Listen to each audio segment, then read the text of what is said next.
Hello, it's me again, Ashe! Nandito kami ngayon sa Gaza GAG Furniture. Dito lang yan sa San Miguel, Betis, Bagua, Pampanga.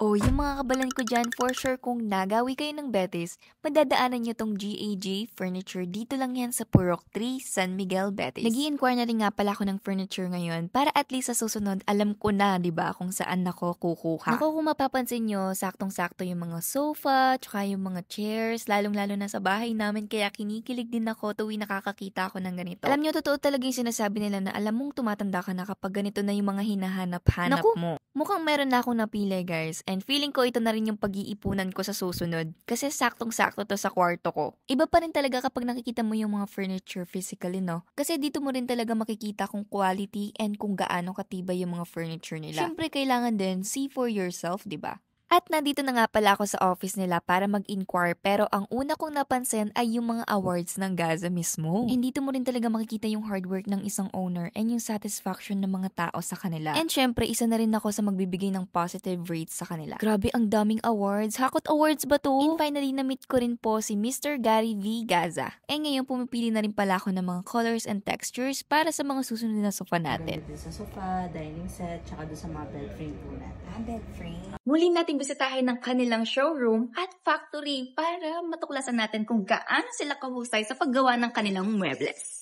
Samahan nyo kami upang mapanood natin kung paano nila gawin ang mga produkto dito sa GEJ Furniture. Panoorin natin kung paano nila napapatibay. Bukod sa matibay, maganda pa ang quality. Una nilang ginagawa ay ang paglalason.